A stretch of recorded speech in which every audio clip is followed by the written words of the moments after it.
Good morning, good afternoon, good evening, wherever you are and whenever you have the opportunity to join me. This is Russell Institute of Learning Sidebar Education, and we are into day 3 and I think our final day of Born to Read, How to Raise a Reader. And remember, even though this brochure says start as soon as they're born, I highly recommend you are reading to them as soon as you know that you have conceived and that everybody in the family can get involved. So it should be from the oldest to the youngest. Reading time should be family time. So the last one we read was How to Share Books, and we've got How to Share Books. We said hold the book so your child can see the pages clearly. Well, next, involve your child by having him or her point out objects, talk about the pictures, or repeat common words. This is pre-reading skills. I am telling you, if you get your child into these habits long before kindergarten, when they get to kindergarten, it's not our job, they're going to be reading and they're going to write their name. All that may be true, but don't force a child to miss childhood. But this is reading readiness. And when they get to school, they will already have an anticipation and an excitement. Those are words. So give them some excitement. And read with expression. I think I told you on one of the episodes that even just storytelling about changing your voice and changing your eyes, changing your physical posture. Read with expression.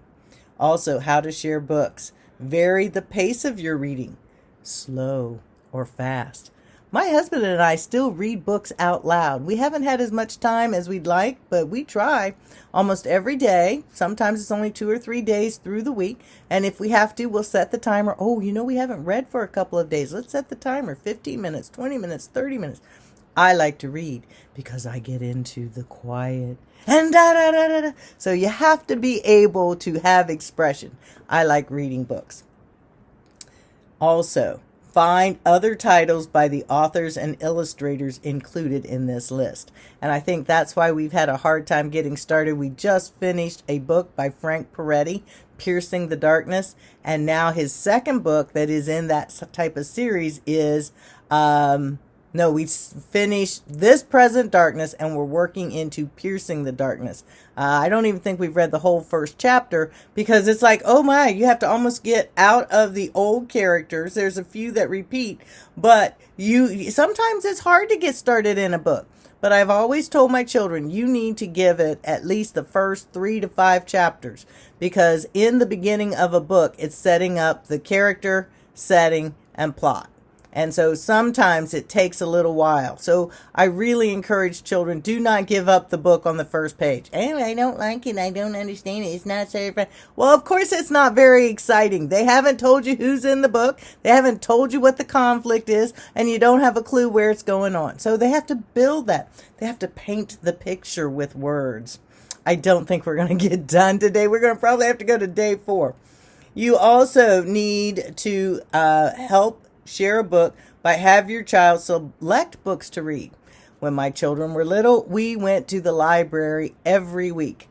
Now, there were times when my daughter was the smallest, the youngest, let's say that, the youngest, and so they had the child reading and she would read, they would read to them, and my son and I would go over into the young children because he's 6 years older than she is, and then we would go and just look through books and so take them off the shelf because he was too old to be in that reading.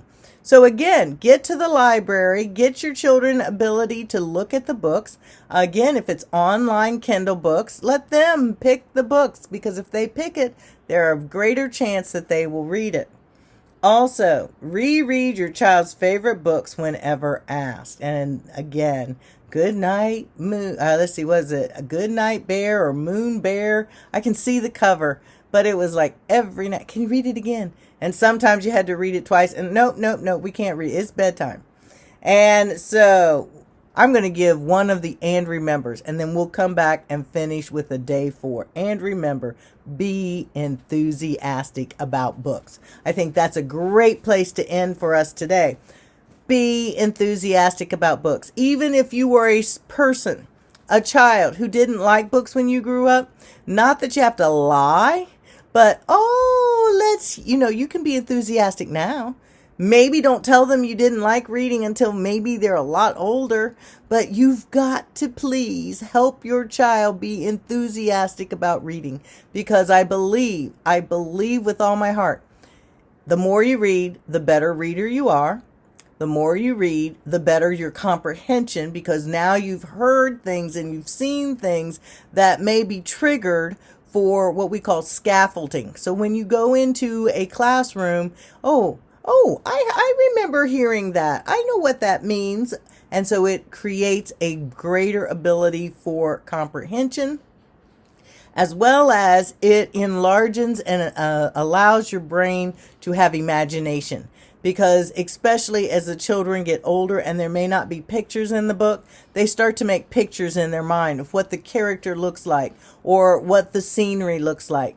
So I'm encouraging you, please, please, please, help your children become readers. And then there comes a point, you know what? Whether you like it or not, my opinion, they need to read. Just tell them, research says you need to read, because we don't want to lose the ability to read.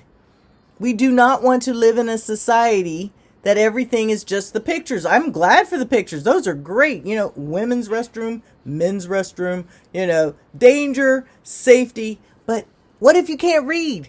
I really, as I was growing up, my children said, oh, isn't it wonderful you can read? So when we walk, do you see that where it says danger? Oh, it says stop. What if you couldn't read? So reading is also important for the safety of your person, and as well as once you start to look at, I'm going to have a job. Maybe you aren't going to college. That's fine. But you still need to be able to read. You need to be able to read so that you can fill out your applications. You can read your instructions of what you need to do as an employee. Reading is, cliche, reading is fundamental. It's essential. Thank you. Please help us all get better at reading. This is, again, Dr. Jan, Russell Institute of Learning, Sidebar Education. Like, follow, comment, and share. And I hope to see you tomorrow. If not, I'll be back at least in another day or so, because I am trying to become a little more...